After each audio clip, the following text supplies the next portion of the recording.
अब हमारे बीच में जो आज के जिनको सुनने के लिए हम सभी लोग लालायित रहते हैं हमारे बीच में, क्योंकि आदरणीय मंत्री जी को मैं ज़्यादा नहीं जानता था, पर फेसबुक पे आपकी एक स्पीच मैंने सुनी थी और मैं आपका कायल हो गया। तो जब मैंने सुना कि आदरणीय मंत्री जी आ रहे हैं तो हमने कहा हम लोगों का सौभाग्य है कि हम हमारे वेद मूर्तियों के बीच में आप कुछ ऐसी संस्कृति और संस्कार की बातें करेंगे और हम सभी का सौभाग्य है। तो मैं जोरदार करतल ध्वनियों से आदरणीय मंत्री जी को आमंत्रित करता हूँ। अद्भुत है, सुखद है, दिव्यतम स्वरूप है, अद्भुत वातावरण है, महान विभूतियाँ यहाँ पर विराजमान हैं। आज जब आदरणीय आचार्य जी यहाँ मंच पर आए, प्रोफेसर वाजपेयी मिश्र जी, तो उनके चलते हुए मैं देख रहा था विद्वता कैसे परिलक्षित होती है, वाणी से एक एक शब्द कैसे निकलते हैं। तो मैंने सोचा कि वास्तव में माता पिता ने जब नामकरण किया होगा तो वाचस्पति क्यों रखा। तो मेरे ध्यान में आया कि इसीलिए रखा कि जो सबसे श्रेष्ठतम विद्वान होता है उसी का नाम तो वाचस्पति कहा जाता है, और जो श्रेष्ठ है, जो सबसे अच्छा वक्ता है, सुवक्ता जो है, उसको वाचस्पति कहा जाता है। बृहस्पति का भी नाम तो उसी रूप में देखा जाता है। तो अब साक्षात अगर बृहस्पति गुरु यहाँ पर विराजमान हो तो मंच तो शोभायमान होगा ही होगा, और उनके मुखारबिंदों से और कार्यक्रम की अध्यक्षता कर रहे हैं। अद्भुत है, दिव्य है, और कैसा सुखद संयोग है कि बगल में आदरणीय रंगनाथ, अब नारायण का दूसरा नाम ही रंगनाथ है। अब बताइए, नारायण भी हैं और बृहस्पति भी हैं, तो अब आप कल्पना ही कर लीजिए कि कैसा वातावरण होगा। और रंगनाथ जी यानी प्यार के देवता, न्यायमूर्ति भी रहे हो, भगवान तो न्याय करते ही करते हैं, और उस नाम के साथ न्याय करने वाले हमारे अतिथि हों तो मंच की गरिमा अपने आप बढ़ जाती है। और मुझको लगता है कि हम लोगों ने बहुत सोच समझ के एक अपना बड़ा भाई बनाया। आज नहीं, बरसों से मैं पार्षद था, मैं वार्ड से काम करता हुआ, बूथ से काम करता हुआ आगे बढ़ा, और जब मैं एक छोटे से क्षेत्र का पार्षद था तो हमारे पूरे लखनऊ के इंचार्ज जो मुख्य नगर अधिकारी उस समय हुआ करते थे, आदरणीय दिवाकर त्रिपाठी जी। अब आप कल्पना करिए, दिवाकर जी, आज जब भगवान सूर्य के 12 नाम आप लेंगे तो आदित्य प्रथमम नामात् द्वितीयांत दिवाकर, तृतीयं भास्करम प्रोक्तु, चतुर्थं प्रभाकरम, पंचम सहस्रासु, षष्ठम च त्रिलोचना, शतम हृदय, षष्ठम च व्यवावशो, नवम दिनकेतपोक, दसमम द्वादशगम, एकादशतई मूर्ति, द्वादशम सूर्योचा। और साक्षात अगर दिवाकर मंच पर विराजमान हो तो प्रकाश ही प्रकाश होगा, फिर तो आभा मंडल फैलेगी। मंदिर ट्रस्ट के सचिव भी हैं, हमारे बड़े भाई भी हैं। मेरे को बहुत सुखद अनुभूति होती है, इनकी शालीनता, इनकी संजनता, इनकी कृति, इनके विचार, इनके आचरण, इनके व्यवहार, सब कुछ अद्भुत है। व्यक्ति केवल वाणी से नहीं, उसकी कृति, उसकी वाणी, उसके विचार, उसके हाव, उसके भाव, उसके व्यवहार, सब कुछ बोलते हैं। अगर सब कुछ बोलता हुआ आपको देखना है तो आदरणीय दिवाकर जी को देखिए, आपको सब कुछ दिख जाएगा। अद्भुत संयोग है, और कितना सुंदर है कि अगर सूर्य है तो चंद्र भी तो चाहिए, और इसलिए चंद्रकांत जी भी बैठे हुए हैं। तो सूर्य और चंद्र की जब तक मिलन नहीं होगा तो प्रकाश तो आएगा, लेकिन औषधि कैसे बनेगी। औषधि के लिए तो चंद्रमा की शीतलता बहुत आवश्यक है। मंदिर में मैं पहुंचा, धीरे से शीतलता के साथ एक आवाज आई, मुझको बहुत सुंदर लगा। इन्होंने कहा कि सूर्य ने कहा है, चंद्र संदेश लेकर के आया है, आपको कार्यक्रम में आना है। मैंने कहा मैं जरूर आऊँगा, सूर्य और चंद्र को कौन नकार सकता है, तो मैं कार्यक्रम में पहुँचूंगा। और कितना संयोग अच्छा है, आप कल्पना करिए, सूर्य को निकलने से पहले कौन आता है, सूर्य का सारथी कौन है, सूर्य के सारथी का नाम क्या है, अरुण है। और जब अरुण जी संचालन कर रहे हो तो और सुखद संयोग बन जाता है। तो मंच ही कितना सुंदर है, कितना दिव्यतम स्वरूप है। और त्रिपुंडधारी यहाँ पर आप सब लोग विराजमान हो, बटुक बैठे हुए हों, वेद पाठी ब्राह्मण हों, वातावरण को अपने शब्दों और मंत्रों के माध्यम से गुंजायमान कर रहे हों, तो मैं समझता हूँ कि अगर सबसे बड़ा भाग्यशाली कोई है तो मैं हूं जो आप सबके दर्शन करने का मुझको सौभाग्य प्राप्त हो रहा है। मैं आपके सबके श्री चरणों में शीश झुका करके आपको बारंबार प्रणाम करता हूं और भगवान हनुमान जी के श्री चरणों में प्रणाम करता हूं, बाबा नीम करौली के श्री चरणों में प्रणाम करता हूं और इस दिव्यतम स्वरूप को प्रणाम करता हूं और धन्यवाद करता हूं आदरणीय चंद्रकांत जी को, जिन्होंने मुझको इस सुखद अवसर पर प्रधान का सुअवसर मुझको प्रदान किया है। रंगनाथ जी ने तो बड़ी सरलता और सज्जनता और शालीनता से कह दिया कि मैं वेद के बारे में नहीं जानता हूं। मैं आपसे कहना चाहता हूं, वेद के बारे में जानना आसान बात नहीं है। वेद तो विद धातु से बना है, जिसका अर्थ होता है जानना। अगर आपको सब कुछ जानना है तो वेद के नजदीक पहुंचिए, वेद आपको सब कुछ बताएगा। वेद को जानने की जरूरत नहीं है, वेद तो अपने आप में सब कुछ जानता है। उसके पास पहुंच जाइए, आपको सब कुछ जना देगा, आपको ज्ञान की अनुभूति करा देगा, आपको संस्कृत सिखा देगा, आपको मार्ग बता देगा, आपको आचरण और व्यवहार और शालीनता का पाठ पढ़ा देगा। और इसीलिए मैं कहता हूं, अगर भारत की संस्कृति, भारत की सभ्यता, भारत का संस्कार, भारत का अध्यात्म, भारत की वाणी, भारत का विचार सब कुछ अद्भुत है, तो उसके सबके पीछे अगर कोई मूल है तो हमारे वेद हैं। अगर वेद ना होता तो ये सब कुछ होना असंभव था। इसलिए हमने कहा है कि वेद के कारण से ही हमारे संस्कृति है, वेद के कारण से ही हमारा धर्म है, वेद से ही हमारा संस्कार है, वेद से ही मेरा आचरण है, वेद से ही हमारी अपनी सबकी चरित्र के बारे में जो हम लोग कहते हैं कि वृत्तिम संरक्षित वृत्ति में आती आती चा अचीड़ो वित्ततः चीड़ा वित्ततः तो होता। ये जो हमने सीखा है वहीं तो संस्कार मिल रहा है। अभी आदरणीय आचार्य जी कह रहे थे, प्रोफेसर साहब कह रहे थे, वसुधैव कुटुंबकम, कितना अद्भुत शब्द है। और कह रहे थे कि ये वेद केवल भारत नहीं बल्कि दुनिया का है। भारत तो विश्वगुरु के पद पर आसीन कैसे हुआ? इन्हीं वेदों के कारण से। हमारे ऋग्वेद, यजुर्वेद, सामवेद, अथर्ववेद, चारों वेदों की चर्चा जब चलती है, ऋग्वेद के 1028 सूक्तियों की चर्चा, 10 मंडलों में विभाजित हमारा ऋग्वेद। लोग पूछते हैं, आज दुनिया के अंदर चले जाइए, दुनिया की सबसे बड़ी इंसाइक्लोपीडिया कौन सी है? तो विश्व कहेगा वेद है, जिसमें सब कुछ आपको प्राप्त होगा। और मैं कहता हूं, ऑक्सफोर्ड यूनिवर्सिटी में जाइए, अभी अंग्रेजी की चर्चा कर रहे थे और मैं आपसे पूछता हूं, आप कल्पना करिए, जरा सोचिए, ये अंग्रेजी भाषा भारत में आगमन, मैकाले की शिक्षा नीति 1834 और तब से लेकर के अब तक, उसके पहले का भारत और उसके बाद का भारत, दोनों का जरा तुलनात्मक अध्ययन करिए तो आपको पता चलेगा मेरा कौन सा भारत विश्वगुरु के पद पर आसीन था। तीसरी शताब्दी के पहले का भारत कि तीसरी शताब्दी के बाद का भारत, 19वीं शताब्दी के पहले के भारत और 7वीं 6वीं शताब्दी के बीच के भारत का वह भाग, 712 में दाहिर का आक्रमण, दाहिर के ऊपर आक्रमण मोहम्मद बिन कासिम का, 1191 का तराइन का युद्ध, 1192 का तराइन का द्वितीय युद्ध, वहां से चलता हुआ भारत, पथदलित होता हुआ भारत। मेरा भारत सोने का चिड़िया था, विश्वगुरु के पद पर आसीन था।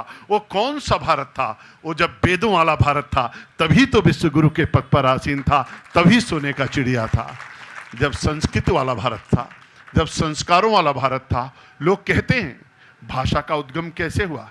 अरे भगवान शंकर ने 14 बार जब डमरू बजाया, पाणिनि की सूक्त आई, आयुड़ रिले के योग योच जब हमने सीखा, एक एक व्याकरण की जब व्याख्या हमने किया, जब उस भाव के साथ हम लोग आगे बढ़े, तो लोगों ने कह दिया कि वर्ण वर्ण मिल गए अक्षर बन जाएगा, अक्षर अक्षर मिल के शब्द बन जाएगा, शब्द शब्द मिल करके वाक्य बन जाएगा, वाक्य वाक्य मिल करके पद बन जाएगा, पद पद मिल करके सोपान बन जाएगा, भावार्थ और सारांश आ जाएगा, फिर जीवन में क्रांति हो जाएगी और फिर आएगा इला और पिंगला का मिलन। तब सुषुम्ना को जागृत करेंगे, तब कपाट खुलेगा, त्रिनेत्र हमारा दिखेगा, ऊर्जा की प्राप्ति होगी, संपूर्ण सृष्टि से तदात्म होगा। और यही तो भारत की संस्कृति है, लोग कहते हैं। और उस भाव के साथ जब हम देखते हैं, तब वेद क्या कहता है, ऋचाएं क्या कहती हैं, सूक्ति क्या कहती है, सार क्या कहता है। बहन्ति नद्याः स्वयमेव नाभ्या स्वयं न खादन्ति फलानि वृक्षा धाराधरो वर्षति नात्महेतो परोपकाराय सताम विभूत्या। भारत की संस्कृति कितनी उदात्त है, कितनी श्रेष्ठतम है। लोग सोचते हैं, लोगों के मन में कल्पना आती है लोग विचार करते हैं। अभी यूनेस्को ने क्या कहा, अभी यूनेस्को ने कहा, दुनिया की सबसे बड़ी संस्था ने क्या कहा कि वेद दुनिया के सबसे बड़ी मौखिक और मानवता की सबसे बड़ी श्रेष्ठतम कृति अगर धरती पर कोई है तो वेद है। ये मैं नहीं कह रहा हूं, ये भारत नहीं कह रहा, यूनेस्को कह रहा। कब कहा? 7 नवंबर 2003 को अभी कहा है यूनेस्को ने, और वेद को वो श्रेष्ठतम स्थान प्रदान किया है। अपने घर में वेद रख दीजिए। वेद है क्या? वेद सृष्टि है, वेद संपूर्ण संसार है, वेद में सब कुछ समाहित है, वेद ब्रह्मा का रचा हुआ सब कुछ है। अरे रखिए तो। आप ऋग्वेद, यजुर्वेद, सामवेद को देखिए, आप अपने 6 शास्त्रों को देखिए, 18 पुराणों को देखिए, 108 उपनिषदों को देखिए, गीता को देखिए, रामायण को देखिए, महाभारत को देखिए। एक छोटी सी गीता पर पूरी दुनिया में शोध चल रहा है, पूरी दुनिया शोध कर रही है। 700 श्लोकों की हमारी गीता, परम पवित्र गीता। अभी मोदी जी जब अमेरिका गए और नीचे जब जहाज से उतर रहे थे तो अमेरिका के राष्ट्रपति उस समय कौन थे? Barack Obama. 2015 की घटना है। जब नीचे उतरे तो बराक ओबामा अंग्रेजी भूल गए, गुजराती बोलने लगे और मोदी जी से हाथ मिलाते हुए कहा, केम छू? मोदी जी ने कहा, मजामा छू। आगे बढ़े तो वहां का जो विदेश मंत्री था वो अंग्रेजी भूल गया, हिंदी बोलने लगा। सबका साथ सबका विकास का नारा देने लगा। मोदी जी ने ओबामा से कहा, ओबामा आप बहुत कुछ पढ़े हो, जरा मेरी गीता पढ़ो। गीता लेकर के गए थे और ओबामा को गीता भेंट किया। उन्होंने कहा, मेरी गीता पढ़ो, आपको ज्ञान की और वृद्धि हो जाएगी। अद्भुत है, दिव्य है, कैसा स्वरूप है। लोग कहते हैं हमको तबला चाहिए, हमको हारमोनियम चाहिए, हमको ढोल चाहिए, हमको मजीरा चाहिए। अरे मैं कहता हूं, क्यों ढोल मजीरा हारमोनियम के चक्कर में पड़े हो? अरे संस्कृत का एक श्लोक पढ़ो, सारी ध्वनि आपको उसमें मिल जाएगी, सारे वेद पाठ आपको मिल जाएगी। संस्कृत तो एक ऐसी भाषा है कि आप एक श्लोक पढ़ते हो तो पूरे रोंगटे खड़े हो जाते हैं। देवता भी कहते हैं कि अगर हमको आने का और अवतरित होने का अवसर मिले तो भारत की धरा चाहिए। गायन्ति देवाः किल गीत कहानी, धन्यास्तुते भारत भूविभागे। कैसा सुखद संजोग है। हम गोमती, आदि गंगा गोमती के तट पर विराजमान हैं। लोग कहते हैं दुनिया में बहुत सारी नदियां बहती हैं, लेकिन किसी नदी का, किसी तालाब का पानी भर करके रख दीजिए, 10 दिन बाद पानी सूख जाएगा या तो कीड़ा पड़ जाएगा। लेकिन गंगा मैया का पानी, चाहे गंगोत्री में भर लो, चाहे हरिद्वार में भर लो, चाहे कानपुर में भर लो, चाहे प्रयागराज में भर लो, चाहे वाराणसी में भर लो, चाहे पटना में भर लो, चाहे हुगली में भर लो, कभी सूखता नहीं और कभी कीड़े नहीं पड़ते। लोग सोचते होंगे, लोग सृष्टि के बारे में कल्पना करते होंगे, लेकिन मैं आप सभी विद्वत जन के श्री चरणों में प्रणाम करता हुआ निवेदित करना चाहता हूं कि वास्तव में आप उस सुखद संयोग के सहभागी हैं जो भगवान सूर्य के साक्षात प्रकाश की वो पुंज आपको प्राप्त हो रहा है। और लोग कहते हैं कि भगवान सूर्य जब निकलते हैं तो उनकी ध्वनि कैसी होती है, तो ऐसा विद्वत जनों का मत है कि ओम के उच्चारण से सूर्य का आगमन होता है। ओम क्या है?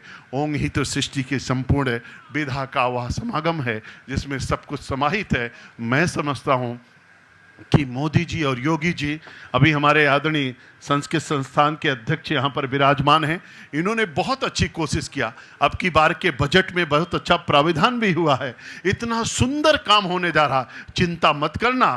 भारत की संस्कृति, भारत की सभ्यता, भारत का संस्कार, भारत का अध्यात्म, भारत का वाणी, भारत का विचार कोई माई का लाल नष्ट नहीं कर सकता है। किसी के अंदर ताकत नहीं है।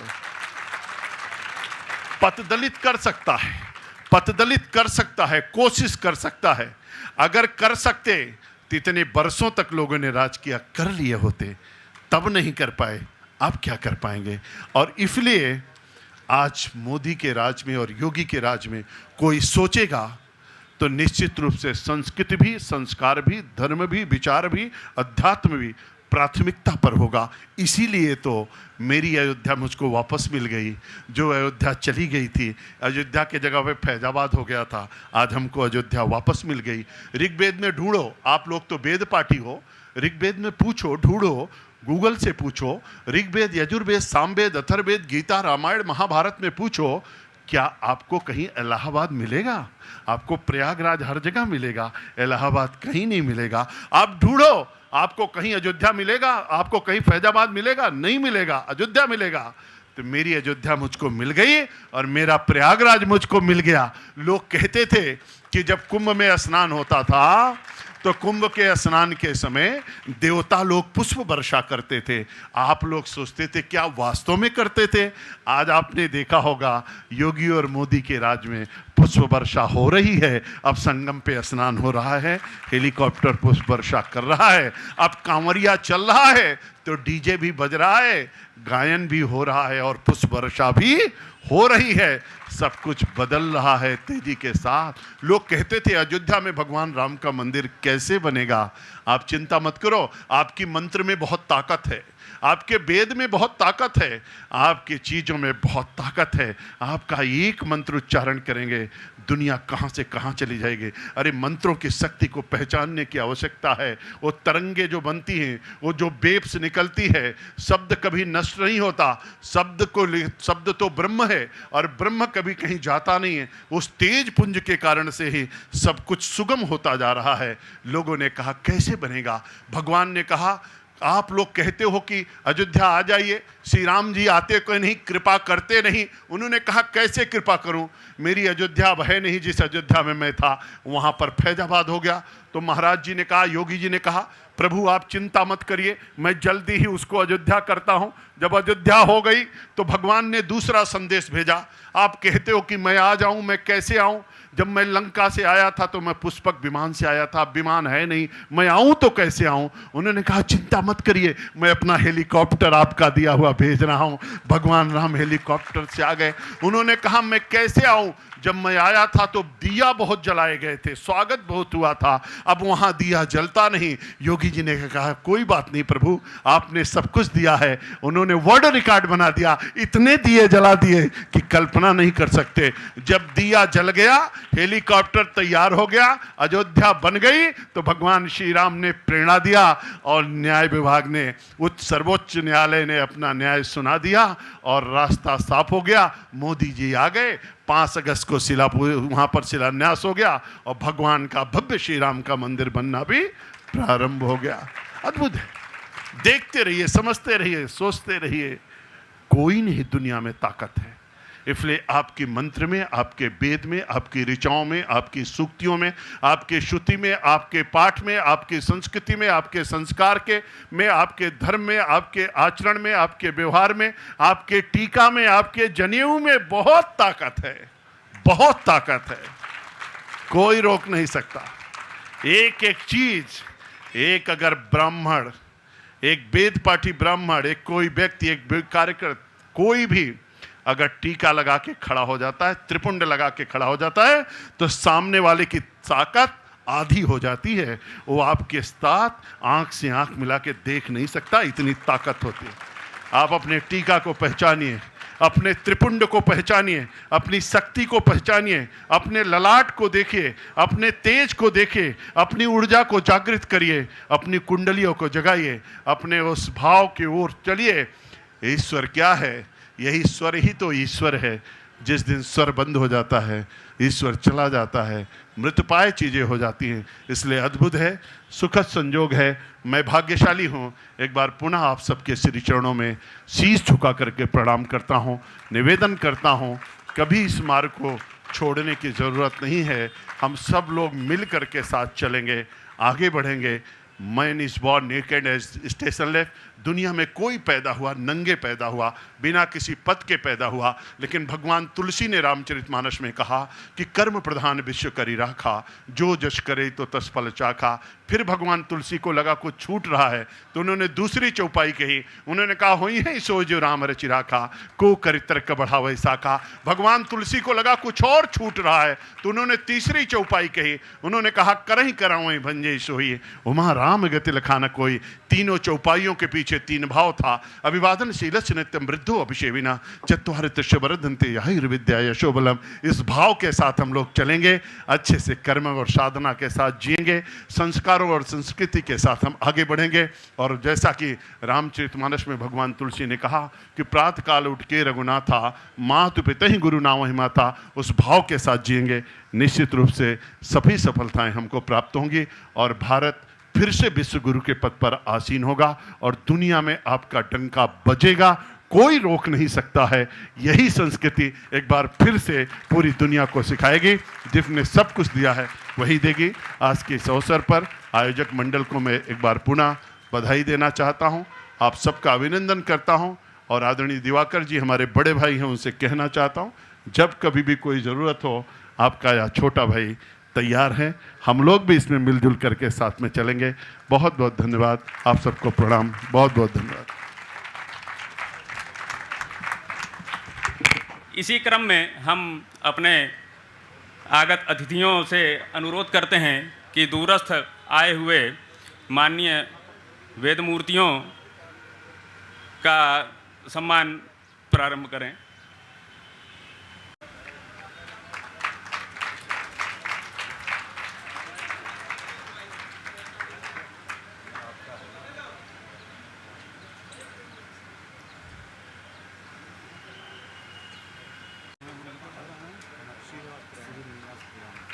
वेदमूर्ति श्री श्रीनिवास पुराणिक गुरुजी से निवेदन है कि वो मंच पर आवें।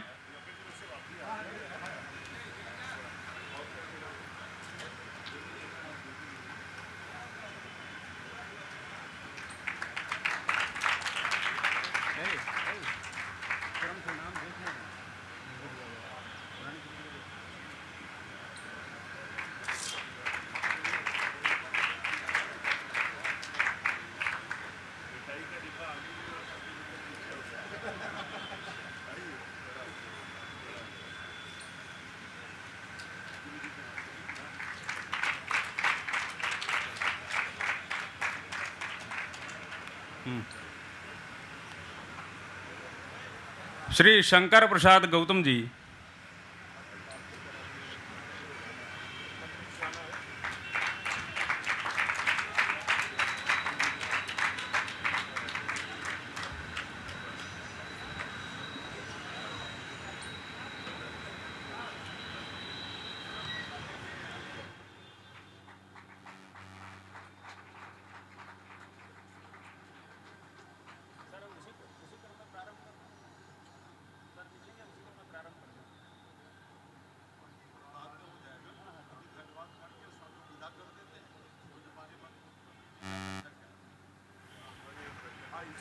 मुख्य अतिथि महोदय की एक आवश्यक बैठक माननीय मुख्यमंत्री जी के यहाँ होने वाली है। इस कारण से इस कार्यक्रम में अभी थोड़ा सा व्यवधान करके ये जो वितरण हो रहा था और हम लोगों ने ये निर्णय लिया कि माननीय मंत्री जी का आभार हम व्यक्त करें मुख्य अतिथि के रूप में और अन्य अतिथिगण का, उसके बाद फिर ये वितरण का कार्यक्रम आगे बढ़ाते हैं। जिस समय इस कार्यक्रम के आयोजन के संबंध में चर्चा चल रही थी, उसके समापन के लिए मुख्य अतिथि महोदय के रूप में किसको आमंत्रित किया जाए, इस बारे में चर्चा हुई।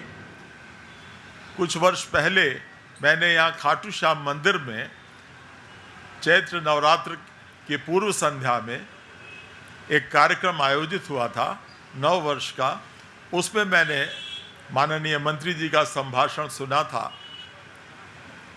तो मैंने ये विचार किया कि माननीय मंत्री जी से अनुरोध किया जाए और इसके पूर्व कि हम पत्र लेकर और व्यक्तिगत रूप से उनसे अनुरोध करने के लिए और उनका आमंत्रित करने के लिए वहाँ जा पाते। बाबा जी महाराज ने, अब चूँकि वो बाबा जी महाराज के दरबार के बहुत पुराने सदस्य हैं, दर्शन के लिए आए थे और यहीं पर फिर उन्हें आमंत्रित करने का मौका मिल गया। हमारा बहुत सौभाग्य है कि उन्होंने उसको तुरंत ही स्वीकार किया। आज भी वो लखनऊ के बाहर कार्यक्रम में थे, उन्नाव में थे और उन्नाव से फिर वो सीधे इस कार्यक्रम में आए। उन्होंने कृपा की, यहाँ पर पधारे, समारोह की उन्होंने भव्यता बढ़ाई। आपने स्वयं देखा उनकी ओजस्वी वक्तृता, बहुत ही तेजस्वी और दैदीप्यमान नेतृत्व है उनका। उनकी क्षमता मैंने देखी है, कार्य क्षमता देखी है, नेतृत्व क्षमता देखी है, वक्तृता आपने स्वयं भी देखी है। अभूतपूर्व है, अभूतपूर्व है। और ऐसा ओज कम देखने को मिलता है, ऐसा ज्ञान कम देखने को मिलता है। हम बहुत ही आभारी हैं माननीय मंत्री जी के कि वो मुख्य अतिथि के रूप में पधारने के लिए उन्होंने हमारा आमंत्रण स्वीकार किया और आज के इस पर्व की उन्होंने शोभा बढ़ाई। हम उनके बहुत ही आभारी हैं। हम आभारी हैं प्रोफेसर वाचस्पति मिश्र जी के, जिन्होंने यहाँ पर इस सभा की अध्यक्षता का हमारा निमंत्रण स्वीकार किया, वो पधारे। हम लोग उनके विद्वत्तापूर्ण, ओजपूर्ण वक्तृता से बहुत ही लाभान्वित हुए, गौरवान्वित हुए। किस प्रकार से उन्होंने अपनी अभिव्यक्ति की है, बहुत कम देखने को मिलता है। सहज ही विद्वान है, ऐसी अच्छी अनुभूति बहुत कम मिलती है। आप यहाँ पधारे और हमारे इस कार्यक्रम की आपने गरिमा बढ़ाई। हम आपके बहुत ही आभारी हैं और आपसे अनुरोध करते हैं कि हमारे इसी प्रकार से अनुरोध पर आप आगे भी यहाँ पधारते रहेंगे। न्यायमूर्ति श्री रंगनाथ जी पांडे, हमारे माननीय उच्च न्यायालय प्रयागराज के अवकाश प्राप्त न्यायमूर्ति हैं। संयोग से हमारे ट्रस्ट मंडल के भी वो माननीय सदस्य हैं और ट्रस्ट की बैठकों में उनका मार्गदर्शन हमें प्राप्त होता रहता है, बराबर उत्साहवर्धन करते रहते हैं। और जब भी हम लोग किसी भी कार्यक्रम के लिए आपको आमंत्रित करते हैं, आप पधारते हैं और हमको समय समय पर वो हमारा मार्गदर्शन भी करते रहते हैं, उत्साहवर्धन भी करते रहते हैं। हम बहुत सौभाग्यशाली हैं कि इस प्रकार का आशीर्वाद हमको ट्रस्ट की बैठकों में और उसके अलावा भी प्राप्त होता रहता है। हम बहुत आभारी हैं आप सभी अतिथिगण के, जो बहुत दूर दूर से यहाँ पर पधारे और 3 दिन तक यहाँ प्रवास करके आपने ये अनूठा सम्मेलन यहाँ पर किया। ये पहली बार इस प्रकार का सम्मेलन करने का सौभाग्य हम लोगों का प्राप्त हुआ। बाबा नीम करोली महाराज की कृपा है कि इस प्रकार का आयोजन हुआ। हमारे संसाधन सीमित हैं, हमारे पास स्थान सीमित है, लेकिन उस सब के रहते हुए भी जो कुछ भी हम कर सके उसमें उसको आपने स्वीकार किया, अंगीकार किया और बहुत ही प्रसन्न चित्त से आपने इस समारोह में भाग लिया, समारोह की शोभा बढ़ाई, इस सम्मेलन को आपने सफल बनाया। हम किसी भी प्रकार की अगर आपको कहीं भी कोई कठिनाई हुई हो, कोई त्रुटि रह गई हो, तो उसके लिए हम आपसे क्षमा प्रार्थी हैं। आगे भी इसी प्रकार के सम्मेलनों में आप यहाँ पधारते रहेंगे, इसका हम आपसे निवेदन करते हैं। और इसके अतिरिक्त भी जो कार्यक्रम समय समय पर हम करेंगे, उसमें एक ये भी है कि जो वेदों का ज्ञान है वो जन सामान्य तक कैसे पहुँचे, उसकी परिचर्चा और उसका किस प्रकार से प्रचार प्रसार हम इस मंदिर को, बाबा के इस केंद्र को हम यहाँ से किस प्रकार से हम कर सकते हैं, उसमें हम आपका सहयोग लेंगे। क्योंकि वेद विद्वानों तक सीमित न रह जाए, वो आगे प्रचार प्रसार हो के घर घर तक पहुँचे, लोग जाने समझें इसको और अंगीकार करें। इसमें भी हम आपसे सहायता लेते रहेंगे। हम आभार अपनी उस टीम का भी करना चाहेंगे आज के दिन, जिन्होंने पिछले कई दिनों से अनवरत परिश्रम करके श्री चंद्रकांत जी के नेतृत्व में इतना बड़ा आयोजन किया। आप सभी लोगों के रहने की सुविधाओं की और तमाम तरह से हर प्रकार की व्यवस्थाएं की, बहुत ही परिश्रम किया उन्होंने। उन सब का भी बहुत आभार और उनके उत्साह के लिए हम बहुत प्रशंसा उनकी करना चाहेंगे। मैं एक बार पुनः माननीय मुख्य अतिथि महोदय का माननीय अध्यक्ष महोदय का और हमारे ट्रस्टी माननीय श्री रंगनाथ जी पांडे का बहुत बहुत आभार व्यक्त करते हैं और कृतज्ञता व्यक्त करते हैं कि वो यहाँ पधारे और आगे भी उनकी कृपा हमारे ऊपर बनी रहेगी। बहुत बहुत धन्यवाद, बहुत आभार।